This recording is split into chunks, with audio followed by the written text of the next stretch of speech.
Welcome back to Unified Reality. On today's episode, the evolution of music events, insights from my good friend Rickey D.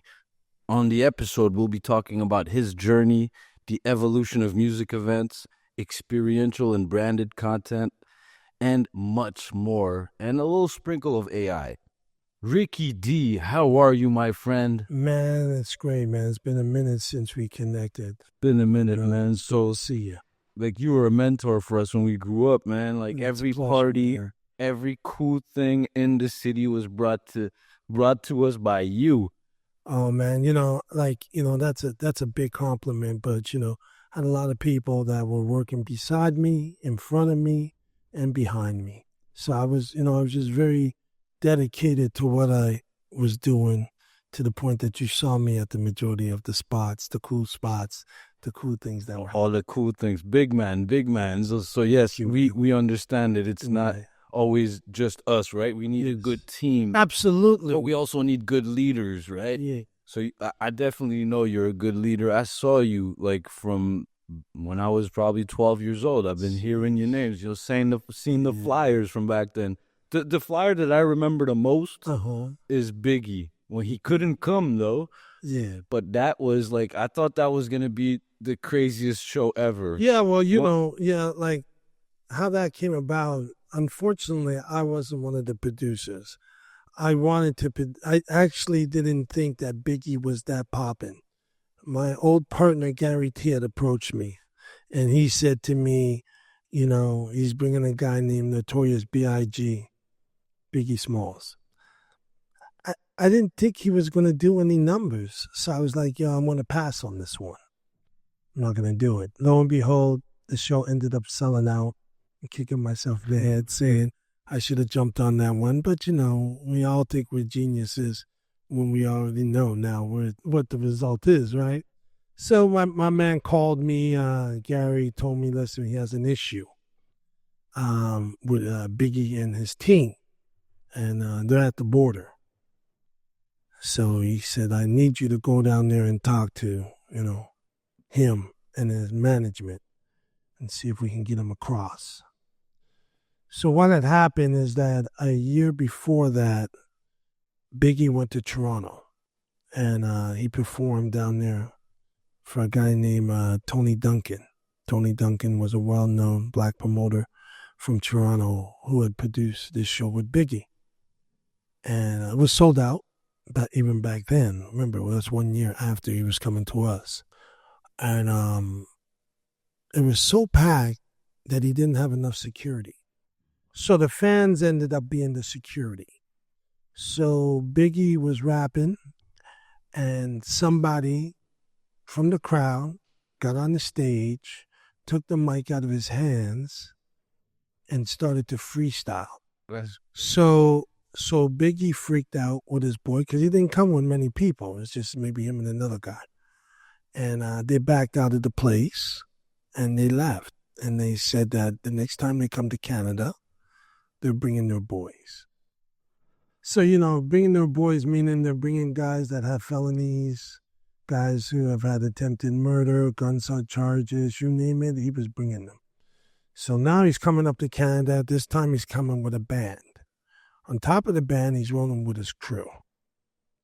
So they get to the border, the local border, Plattsburgh. For all those who know in Plattsburgh, New York, this year the border's called Lacole on our side. And they got there and they got frisked. They got strip searched. They had dogs put into the tour bus. Wow. Some of his band members were from the Dominican Republic, so they were going to get deported if they came across. It was just a real mess. So he was like, I'm not coming. But remember, now Gary has a sold-out show. So I drive down there with a couple of girls to try to entice him. So I get to the Super 8 Motel, which is outside of Plattsburgh. I get there, I meet his road manager. His road manager comes to the door of his room, motel, I should say. And he has no shirt on, heavily tattooed, like those Tupac tattoos that go across your body. And he had a shotgun blast, like a stitches from here all the way down the stomach. So, I'm looking at that, right? I never seen anything like that in my life. So I'm looking at that, and then he tells me that Chris is not going to come. And This is Christopher. Yeah, Christopher.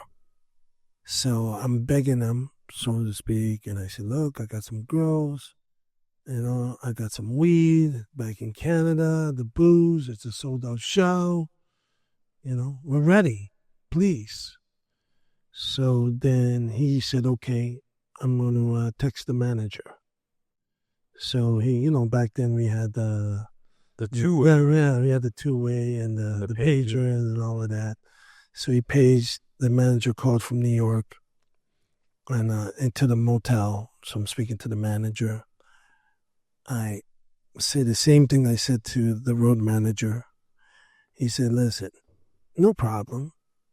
If you can get him to come, my guy will take you to his room. I'm like, thank you. I'm making headway. So now we get to his door, knock on the door. The road manager does. He opens the door. You see this hulking of a big guy. He's basically covering all of the space of the door. You could see like little cracks. So I got to see at that time, I didn't know who it was. She had blonde hair and was Faith Evans. I only knew this after the fact when her album came out, but she was in the room with him. So I had the girls to the sides, right? So now he opens the door and basically is like, what do you want type of thing.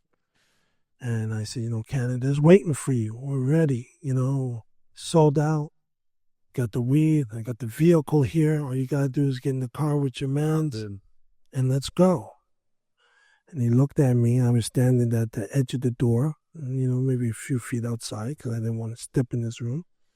And he looked at me and said, fuck Canada, and closed the door in my face. What? So I said, okay, that didn't go well. So then I went back to the road manager's room and I made a phone call to Gary in Montreal. And I told Gary, yo, he's not coming. And I'm going home. Damn. And then everything exploded. They smashed the place up. They smashed up. What year is this? Oh, man. That was like before he died, maybe 95? Maybe, yeah, 96, 95. It's around that time. I can't remember the exact timeline. So you met Biggie Smalls, Notorious B.I.G, yeah, Christopher, and Faith Evans, and he said, F Canada. Yeah. That's crazy, man. He just closed the door in my face, and that was it. And that was it. Did he ever come? He did Never. come. Oh, yeah. Never came, because then after he got killed. He passed away. He ended up coming out with not the Ready to Die album. That was already out. And he was coming out with the next album there. So he actually never came back. That's crazy. Yeah. So that's my involvement in it. That's a great story, man, and I like the fact that you took the time to tell us, because that's history. You understand? Oh yeah. All right, man. I want to talk a bit more about your journey on how you got started. Like, how old were you when you said, "All right, you know what? I want to throw parties." And I think, correct me if I'm wrong, your first event was Run DMC. That was my first concert, but before that, I was doing parties. I started off as a party promoter. I was working for this promotional team. I was born and raised in Little Burgundy, and my next door neighbor in City Housing, he lived actually one apartment above me. He was a DJ, but he didn't like to hand out flyers or do any promo. He just wanted to get the girls and DJ. That's all. He was and get the bag. You want to do the market? No, he didn't want to, do the heavy lifting. We didn't want to go out there and shake hands and kiss babies in order to get them in the room. He just wanted to get the DJ, get his bag, and get the broads at the same time. So there was an opportunity for me there because I couldn't rap, I couldn't sing, I couldn't dance. I couldn't do anything of that. Break dance, Is it because did you try? Yeah, I just didn't have it. You know what I mean? It just wasn't my thing. It just wasn't good, and that's what it is. But I loved the music, and I loved everything that had to do with entertainment. So I started handing out flyers for these parties. And I started going. I was one of the first guys to start to go to, I used to go to the parties at Dawson and Vanier, Cegeps, and the universities. I used to go to the premieres like Breakdance 84 and all of these others and handing out flyers at all of the black events, all the hip hop events. I would go to whatever black shows. We didn't have many at that time, but the Stevie Wonders and the Luther Vandross and them, they would come because they were considered pop. Yeah. So I would go to And who was promoting those shows? Donald K. Donald. Okay, yeah, DKD, man. He was doing like the really big boys. Him and Sheldon Kagan. They were the Did you ever work with DKD? Yeah, actually, I produced with Gary and Alex Toby and a few other guys. We produced the first major hip hop show in the Bell Center, which at that time was called the Mosen Center in '96, and that was with Tribe Called Quest, Cypress Hill, and De La Soul. Man, I was there. Yeah, that was a crazy show. Yeah. Like the next day, everybody was talking about how Be Real, it's all that stuff. Yeah. I'll get into it, but I didn't even know that was you. Shout out to DKD and also Gary T. I know him very well too. Yeah. From back in the mixtape days. Man, that's crazy.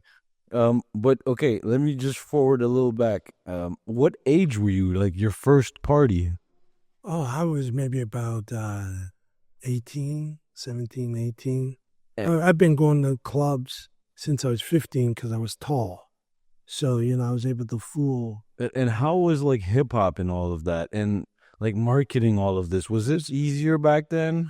It was easier in the sense that we weren't slaves to digital. We had different ways of getting to the people. So you had radio, you had print, you had flyers, you had different mediums available. You had newspapers like the Hour, the Voir, the Montreal Mirror. Those were like weekly, dedicated to the arts. You had different ways of getting out there. We used to go mix cassettes, the artist music, mix tapes, and we used to do specialty tapes, give those away. Promotional tapes of like I saw a few of those tapes, and I'm actually gonna bring one out now. Rich, can you bring one of the? Sorry, man. Someone can bring me a CD. Anyone over there. Man, I saw your tapes, and it sparked something in me. I saw I think it was at Taboos. I'm not sure. Yeah, Taboo was definitely one of the spots we used to go and I was like, why don't we do CDs, and also put flyers and audio ads in there. Yes. And eventually I saw Rich and the crew, like 514411 Ground Up. I saw a DVD, like it was an actual, look at that, man, Fuzzy Brossard. Yeah. Or look at this, man, The Game. For sure. These are what we're going out there, right? Best of Nas, The Game. So that's what started my small career. You see, like it says DJ Genius and Genius Marketing. Yes. All the way to now Genius XR and in the future and in space and all kinds of AI. But that I consider that as content marketing, right? And exactly what you guys were doing. Yes. We saw that and we're like, man, we need to continue. Exactly. There was a great market for these things, Coming out of New York, you've seen a lot of guys where getting rich off of this. If they did it properly, they were really making things happen, and a lot of them became influential. Where you wanted to be on their mixtape, or you wanted to have one of these, and then record labels started producing their own in order to market their artists. So there was a lot of different things. So these are some of the things that we started off with, to bring the word out there. Now it's a lot more, difficult. Yeah, because also this had some sort of value, right? Because we had less content, and we would buy an album and listen to it for a whole year. Now, I don't think they listen to it more than a few weeks, right? And they just go on. Well, if it's like my kids, they barely listen to a minute and a half or 2 minutes. It's crazy. Of an actual song before they skip to the next. How many kids you got? I got 2. Congrats, man. How old are they? 24 is my son, and 19 is my daughter. Oh, man, I think the last time I asked you, you said like 12. Yeah. And I was like, damn, man. Yeah, time flies. Yes. That's crazy. Yes, So I've been blessed on that level. I have some good family, good people. So talking of music, like what is that big change that you saw, right? So you saw DJs with a bunch of vinyls and now that digital stuff. Like, what do you think of all this? Well, I predicted over 20 years ago when I saw things went to CDs with the whole Napster thing and everything.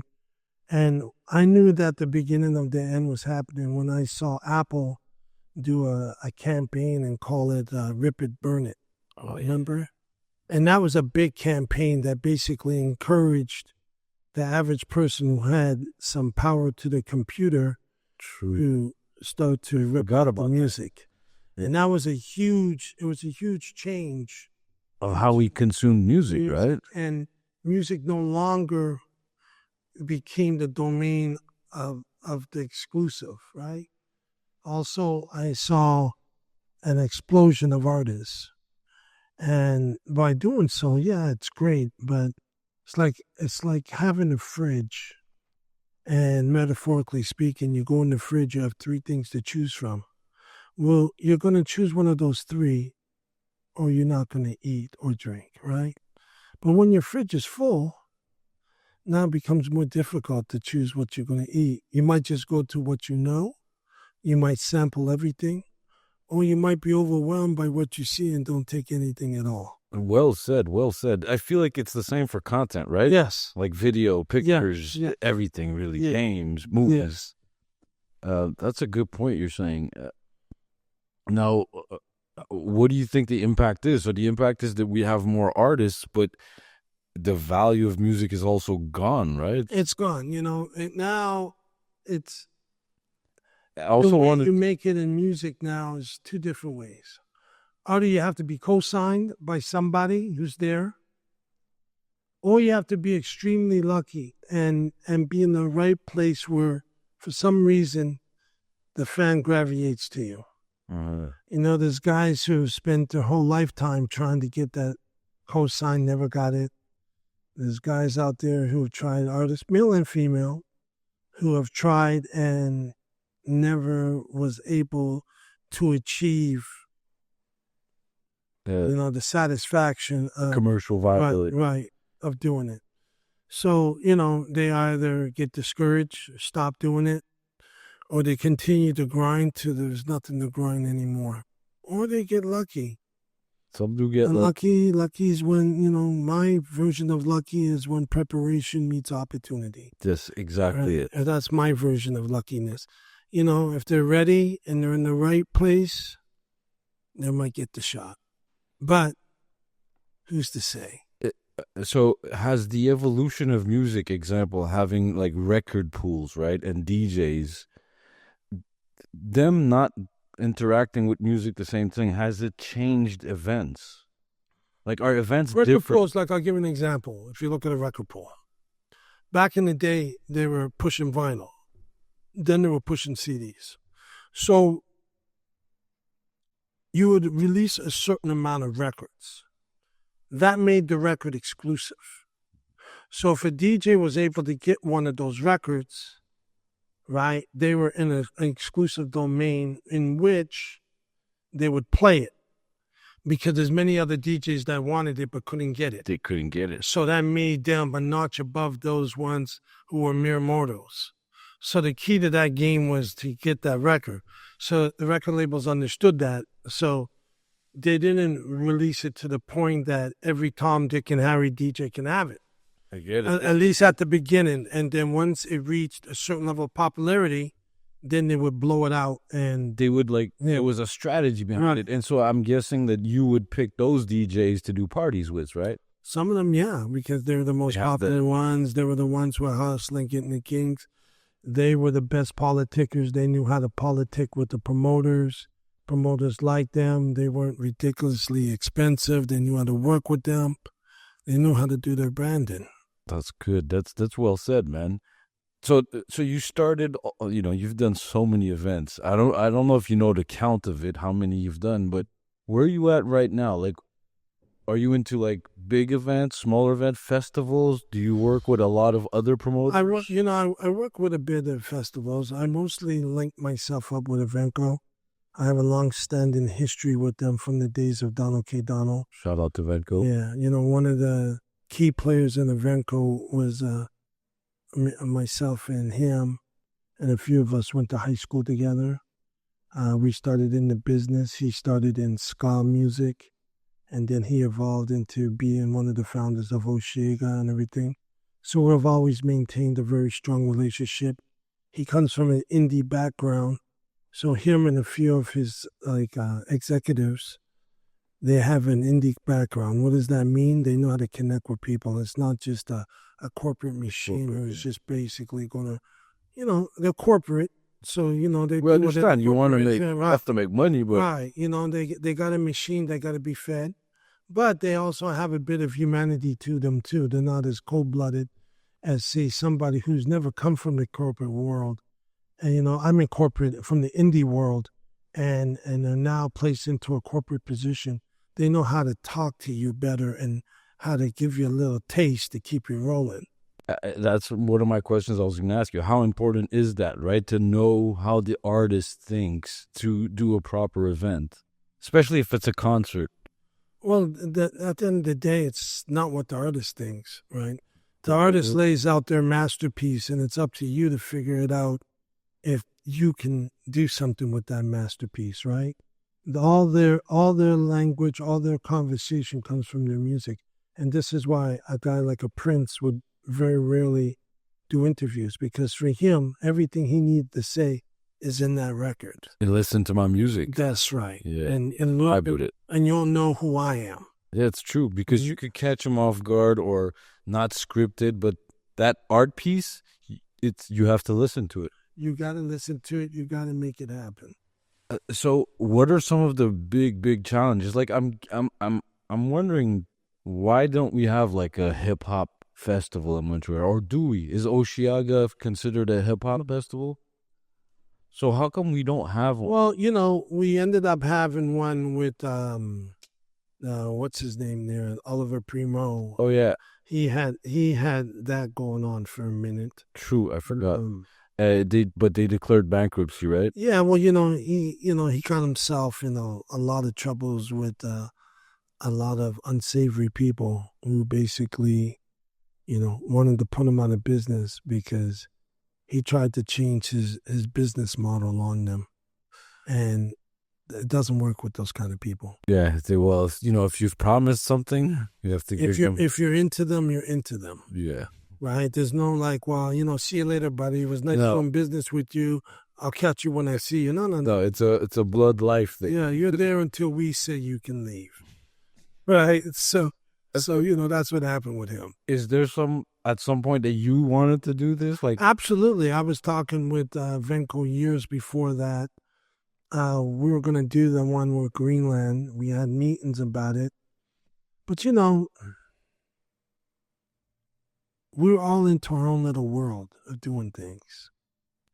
Even though the intent was there, it never got further than that. Is it because the city is different, or do we have enough people? I think we do. What you don't realize is that Evenco is one of the top 5 in North America.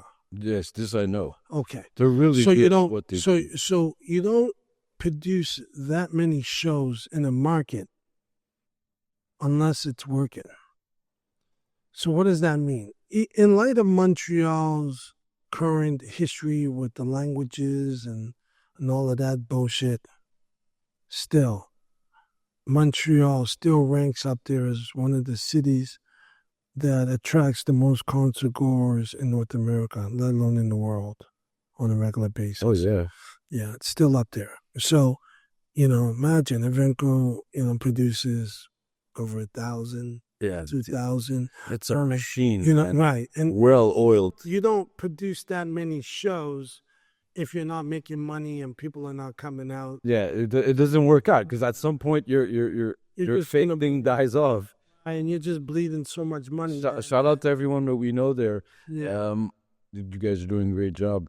And Absolutely. you know, now it's Live Nation, and it's gonna be just. I feel like it might be bigger and better. Hopefully, more opportunities for everyone. Well, not necessarily for everyone, because what ends up happening is you create a monopoly, and when you create a monopoly, not everybody, there has to be a certain level of free enterprise Yes, in order to bring the best things out. When that is true. I didn't see it like that. When you control all the chain of production, from being a promoter to being a venue to being an artist management. So they're also in management too, right? Yes. So especially Live Nation. And they own the venues, so now and the ticketing too. Right. And we know that there's a lot of issues with Ticketmaster.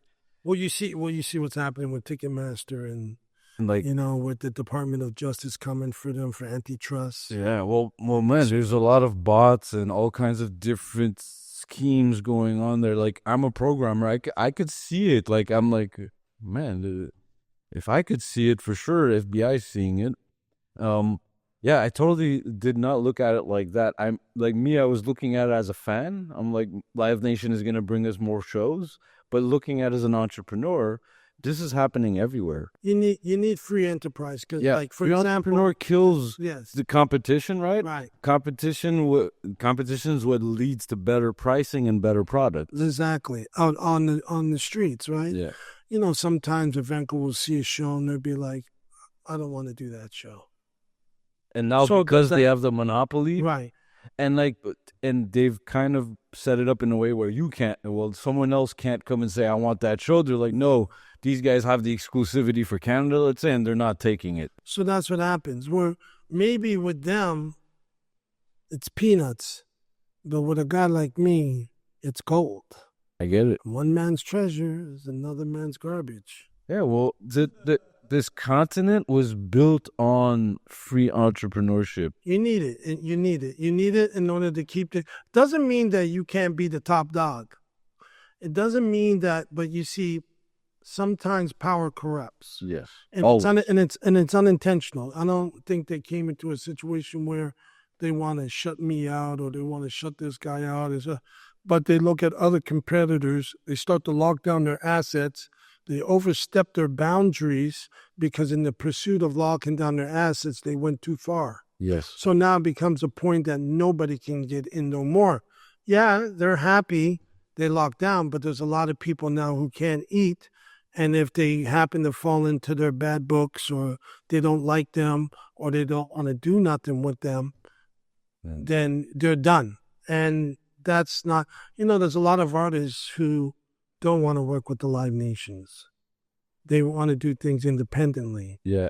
They want to go and work, they want to keep it as grassroots as possible, yet they're very popular. Yeah, and I feel like that's a category in itself that we should not ignore, right? The underground. So I had Monkey yesterday here. Monkey, great guy. And he was like, listen, I don't want that. I want to be underground. That's my value. That's who I am. Right. And so even if Evenko wants to book me, I might not want to do it. And so if Evenko comes and locks the whole thing, well, now he's not happy. The fans are not happy. Well, why is this happening?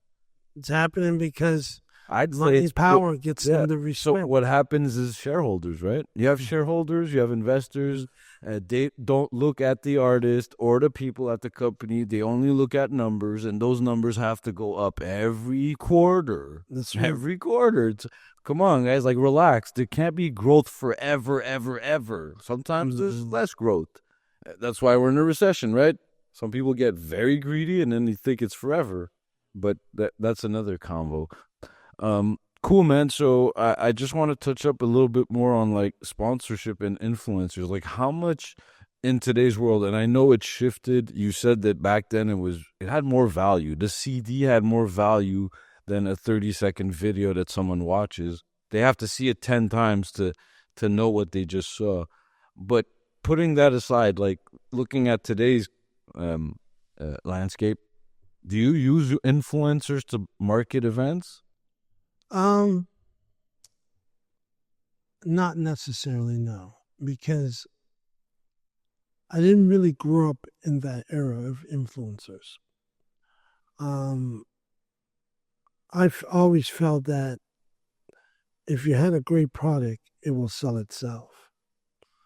I always believed in picking the right artist for the right moment, get you the right result.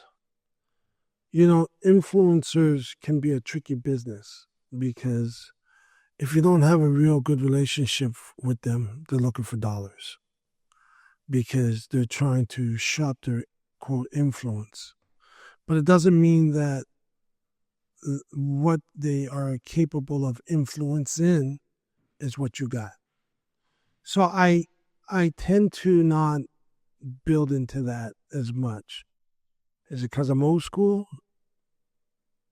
Maybe. But you've tried it, right? Yeah, I've worked with, one or two guys, and I just, Like, let's say, so tell us a little bit of the process. Let's say you book an artist today. Would you make a video ad to play? yes, absolutely. And do you also ask the artist to give you like a shout out or whatever it is? But then you're not going to turn around and pay a local person to promote it. Yeah, because the reason why I look at it that way is that,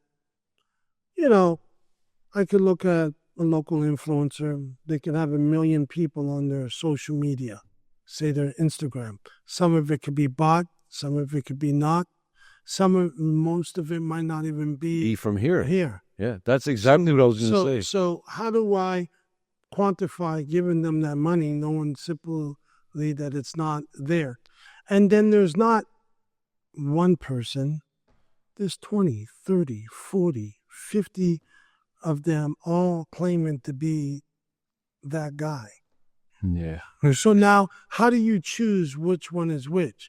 And how do you really quantify on that? For a guy like me, it could get very tricky because my bag is only so deep, right? Well, you have a certain budget and you have to prioritize on what to do.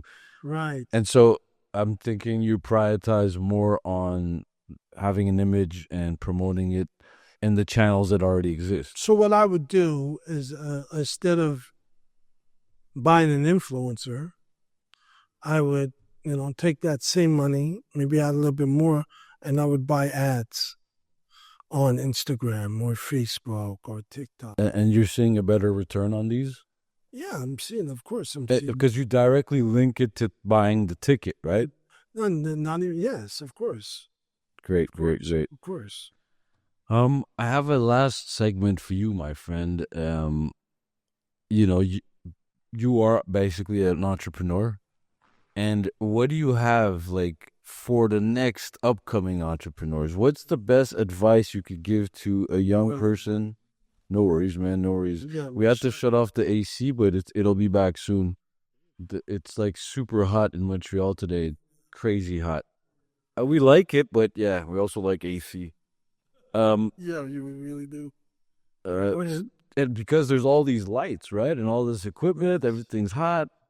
Okay, so what's the biggest challenge you had as an entrepreneur, other than money, right? Because we always have that challenge as entrepreneurs. What was the biggest challenge? Like, let's say, was it education? Was it who you are, where you're from? It could also be money there, but it's a little bit of everything, Finances is one thing that limits the amount of shows you can produce.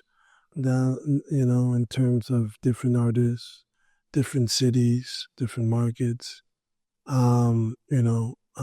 relationships with artists. It's very hard to get the more current, the most recent artists because they fall into the domain of the bigger agencies in America. And the bigger agencies like to work with the bigger promotion companies, like the Live Nations and the Invancos of the world.